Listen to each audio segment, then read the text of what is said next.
আসসালামু আলাইকুম রহমতুল্লাহি ওয়া বারাকাতুহু। আজকে আমি হাজির হয়েছি রাসায়নিক বন্ধন পঞ্চম অধ্যায় নবম দশম শ্রেণী। তো পার্ট 5 এর আগে 4টি পার্ট আমাদের শেষ হয়েছে। পার্ট 5 হচ্ছে রিভিশন ক্লাস। আমরা এই রিভিশন ক্লাসে পুরো অধ্যায়টা নিয়ে আলোচনা করব। বই সামনে রাখবে, আমি কিছু ইম্পর্ট্যান্ট গুরুত্বপূর্ণ জিনিস আমি দাগ দিব বইতে, তোমরা বইটা হাতে নাও।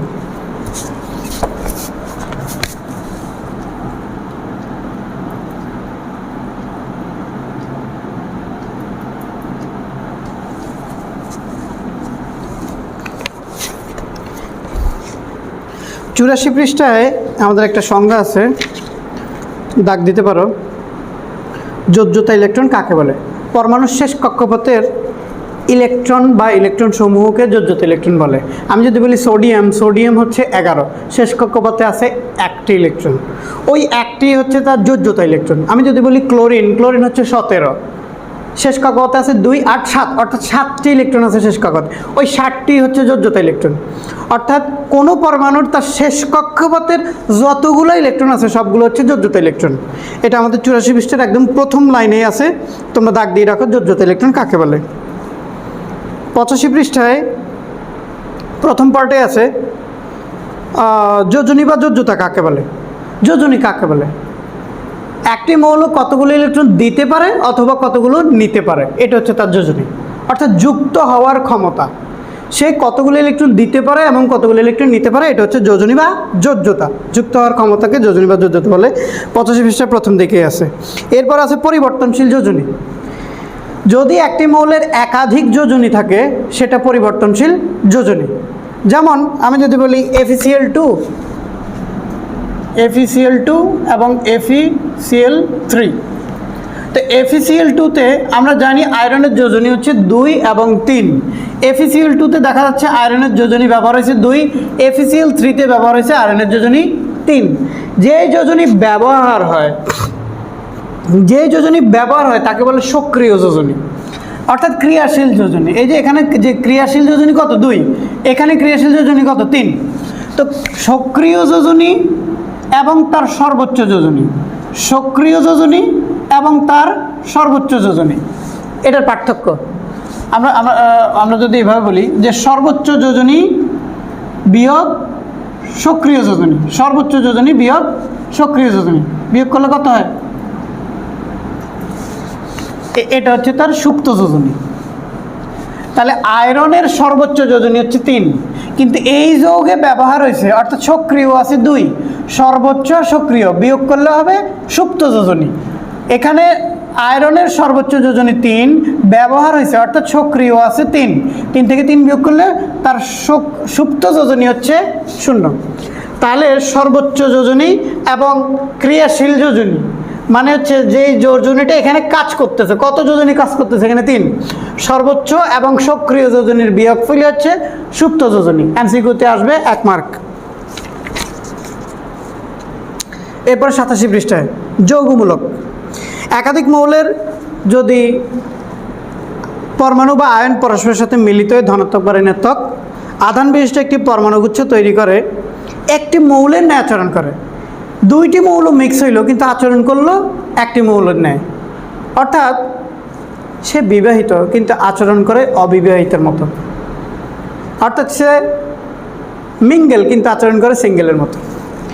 এখানে দেখো কার্বনেট CO3, কার্বন এবং অক্সিজেন আছে, যৌগ তৈরি করলো কিন্তু সে আচরণ করে মৌলের মতো, তাই এর নাম যৌগমূলক। তো এদের যোজনীগুলো দেওয়া আছে 87 পৃষ্ঠায়, তোমরা এই যৌগমূলকের যোজনীগুলো জেনে নেবেন, অবশ্যই গুরুত্বপূর্ণ। এটা যৌগ কিন্তু মৌলের মতো আচরণ করে। যৌগমূলক কাকে বলে এখানে উপরে দাগানো আছে 87 পৃষ্ঠার উপরে, তোমরা দাগিয়ে রাখো। এই প্রথম যে প্যারাটা 2.5 লাইনের, ওইটাই হচ্ছে যৌগমূলক কাকে বলে।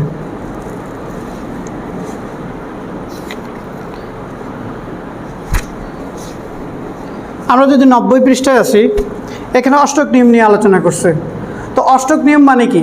অষ্টক নিয়ম মানে হচ্ছে পরমাণু শেষ কক্ষপথে 8টা ইলেকট্রন দিয়ে পুরানো, হয় ইলেকট্রন গ্রহণের মাধ্যমে, 9 ইলেকট্রন ত্যাগের মাধ্যমে, 9 ইলেকট্রন শেয়ারের মাধ্যমে।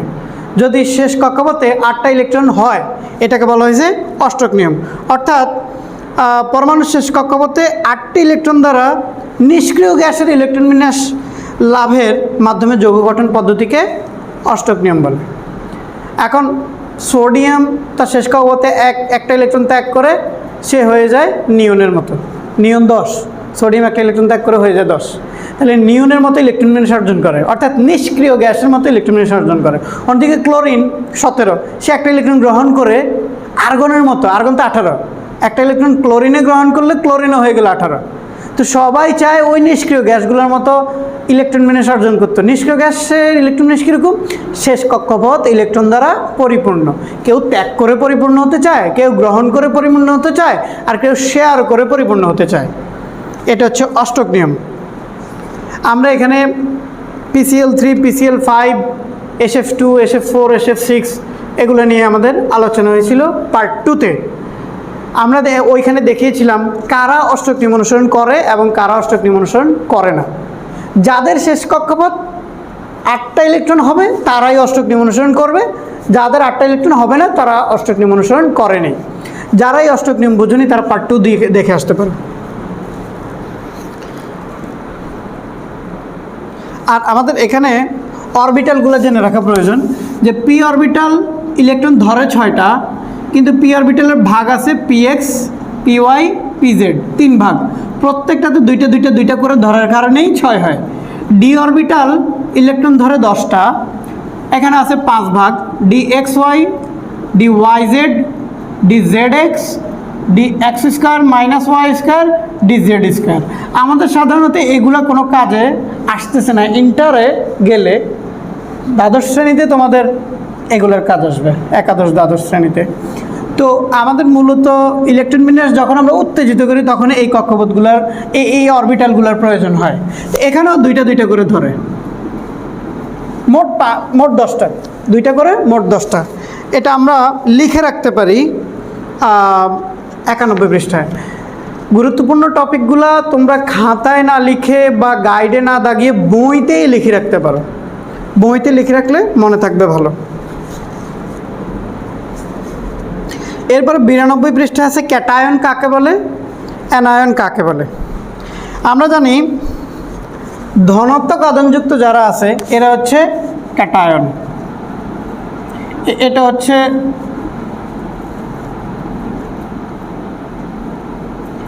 এটা পজিটিভ মানে হচ্ছে অ্যানোড,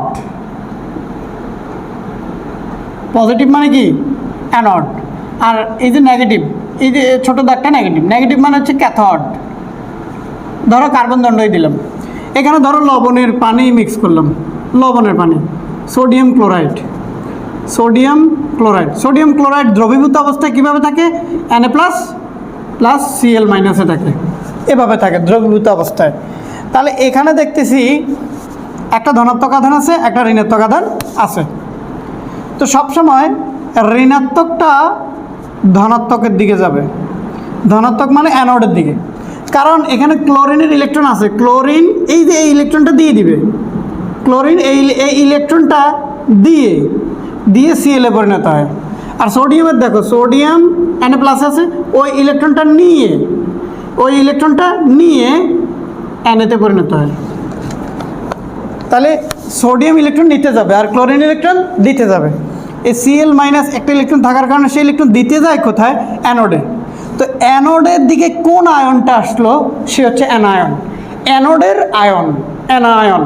অ্যানোডের দিকে কোন আয়নটা আসে? ঋণাত্মকগুলো, কারণ অ্যানোডে গিয়ে ইলেকট্রনটা দেয়। তাহলে এই Cl মাইনাস অ্যানোডে গিয়ে ইলেকট্রনটা দিল, ইলেকট্রনটা তারের মাধ্যমে ক্যাথোডে আসলো, ক্যাথোড থেকে সোডিয়াম সেই ইলেকট্রনটা নিল, সোডিয়াম এখানে ইলেকট্রন নেওয়ার জন্য যাবে। এই সোডিয়াম ইলেকট্রন নিয়ে সোডিয়ামে পরিণত হয়, ক্লোরিন ইলেকট্রন দিয়ে ক্লোরিনে পরিণত হয়, ক্লোরিন আয়ন ইলেকট্রন দিয়ে ক্লোরিনে পরিণত হয়, সোডিয়াম আয়ন ইলেকট্রন নিয়ে সোডিয়ামে পরিণত হয়। তাহলে এখানে দেখতেছি অ্যানোডের দিকে যে আয়নটা গেল মানে ঋণাত্মক আয়ন, ওইটার নাম হচ্ছে অ্যানায়ন। ক্যাথোডের দিকে যে আয়নটা গেল ইলেকট্রন গ্রহণের জন্য, ওইটার নাম হচ্ছে ক্যাটায়ন। ক্যাথোডের আয়ন ক্যাটায়ন, অ্যানোডের আয়ন অ্যানায়ন। অর্থাৎ ঋণাত্মক আয়নকে অ্যানায়ন বলে, ধনাত্মক আয়নকে ক্যাটায়ন বলে, কারণ সে ক্যাথোডের আয়ন, সে ক্যাথোডের দিকে যাবে ইলেকট্রন গ্রহণের জন্য। এরপর আমরা 93 পৃষ্ঠায় আসি। 93 পৃষ্ঠা হচ্ছে ধাতুগুলো ক্যাটায়নে পরিণত হয় কেন? 93 পৃষ্ঠায় দুইটি প্রশ্ন। ধাতুগুলো ক্যাটায়নে পরিণত হয় কেন, এটা হচ্ছে প্রথম প্রশ্ন। আমরা তো দেখতেছি ধাতুগুলো ক্যাটায়নে পরিণত হয় কারণ ধাতু ইলেকট্রন গ্রহণের জন্য যায়। তো ধাতু ইলেকট্রন গ্রহণের জন্য গেলে তো সে ক্যাথোডের আয়ন হয়ে যায়, অর্থাৎ ক্যাটায়ন হয়ে যায়। তাতে আমরা জানি ধাতু, এই যে দেখো, যারা ধনাত্মক আয়ন তারাই ক্যাটায়ন, কথা শেষ। যারা ধনাত্মক আয়ন তারা কি ক্যাটায়ন। তাহলে এই সোডিয়াম যখনই ইলেকট্রন ত্যাগ করে তখন সে Na প্লাসে পরিণত হয়। আর আমরা বলছি Na প্লাসই হচ্ছে কি ক্যাটায়ন, ক্যাথোডের আয়ন। এই পরবর্তীতে সে ইলেকট্রন গ্রহণের জন্য যাবে। এমনিতে সোডিয়াম ইলেকট্রন ত্যাগ করে Na প্লাস হয়। তো Na প্লাস পরবর্তীতে এখানে আসে ইলেকট্রন গ্রহণের, প্রথমে ইলেকট্রন ত্যাগ করে সোডিয়াম, পরে সোডিয়াম আয়নই যাবে ইলেকট্রন গ্রহণের জন্য। কোথায়? ও ক্যাথোডের দিকে যাবে। তাহলে এখন আমাদের কথা হচ্ছে Na প্লাস, যে Na প্লাস আয়নটা এটি হচ্ছে ক্যাটায়ন, কারণ ধাতু ইলেকট্রন ত্যাগ করে তারপর সে ক্যাটায়নে পরিণত হয়। তাহলে যারা ইলেকট্রন ত্যাগ করে তারা ক্যাটায়ন। আর অধাতুগুলো, অর্থাৎ ওই যে ইলেকট্রন ত্যাগ করছে ক্লোরিন, এই ইলেকট্রনটা গ্রহণ করবে, ক্লোরিন ইলেকট্রন গ্রহণ করে Cl মাইনাসে পরিণত হয়। তাহলে এটা হচ্ছে ক্যাটায়ন, এটা হচ্ছে অ্যানায়ন। ঋণাত্মক আয়নগুলো হচ্ছে অ্যানায়ন, কারণ ঋণাত্মক আয়নগুলো ইলেকট্রন গ্রহণ করে। তাহলে কারা ইলেকট্রন ত্যাগ করে, কারা গ্রহণ করে? আমরা জানি পর্যায় সারণীর 1 নম্বর, 2 নম্বর, 13 নম্বর গ্রুপ, এদের মধ্যে ধাতু বেশি এবং এরা 1টা, 2টা, 3টা ইলেকট্রন ত্যাগ করতে পারে। তো এদের মধ্যে সোডিয়াম, অ্যালুমিনিয়াম, ম্যাগনেসিয়াম, ক্যালসিয়াম এরা তো আছে, এরা ইলেকট্রন ত্যাগ করে, এরা ধাতু। আর এরা ইলেকট্রন গ্রহণ করে, এরা অধাতু। তো ধাতুগুলা ইলেকট্রন ত্যাগ করার কারণে ক্যাটায়নে পরিণত হয়, আর অধাতুগুলো ইলেকট্রন গ্রহণ করার কারণে অ্যানায়নে পরিণত হয়। সে ওই অ্যানোডের দিকে যাবে ইলেকট্রন ত্যাগের জন্য, তাই এটা অ্যানায়ন। কারা কারা 5 নম্বর, 6 নম্বর এবং 7 নম্বর গ্রুপে যারা আছে এরা হচ্ছে ইলেকট্রন গ্রহণ করে। 15, 16 এবং 17 নম্বর, 5 নম্বর, 6 নম্বর, 7, 15, 16 এবং 17 নম্বর গ্রুপে যারা আছে এরা ইলেকট্রন গ্রহণ করে। আর ইলেকট্রন গ্রহণ করার এই প্রবণতার কারণে এরা হয়ে যায় অ্যানায়ন।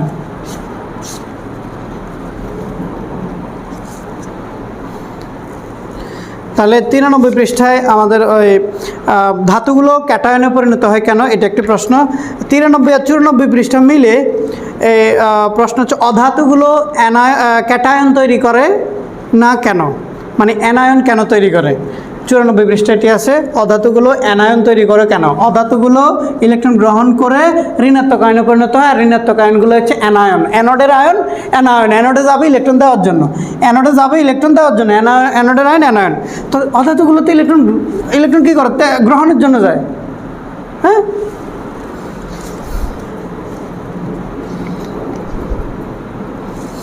এরপরে নিচে আছে 94 পৃষ্ঠার নিচে ইলেকট্রোস্ট্যাটিক বল বা বৈদ্যুতিক আকর্ষণ বল কাকে বলে। আমরা বলছিলাম যে আয়নিক যোগে ধনাত্মক ঋণাত্মক আয়ন আছে, আর এই ধনাত্মক ঋণাত্মক আয়ন মিলেই একটা আয়নিক যৌগ তৈরি হয়। এদের মধ্যে যে আকর্ষণ বল আছে ইলেকট্রোস্ট্যাটিক বল বা স্থির বৈদ্যুতিক আকর্ষণ বল।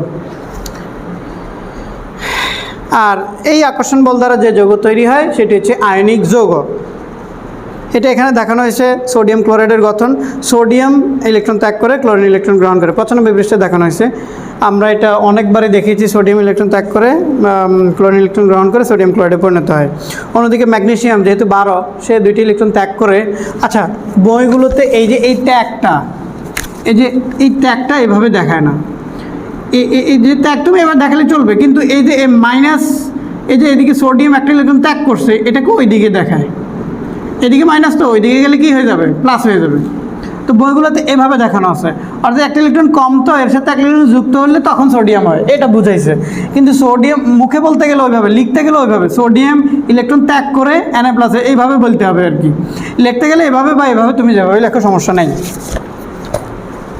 ম্যাগনেসিয়াম, এখানে ম্যাগনেসিয়াম অক্সাইড দেখানো হয়েছে। ম্যাগনেসিয়াম 2টি ইলেকট্রন ত্যাগ করে, আর অক্সিজেন 2টি ইলেকট্রন গ্রহণ করে।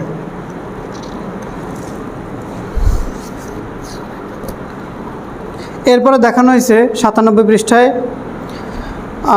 সমযোজী বন্ধন। সমযোজী বন্ধনগুলো নিয়ে আমরা আলোচনা করেছিলাম আমাদের প্রথম পার্টে। সমযোজী বন্ধন হচ্ছে আধাতু সমযোজী বন্ধন তৈরি করে, ওরা ইলেকট্রন শেয়ার করে।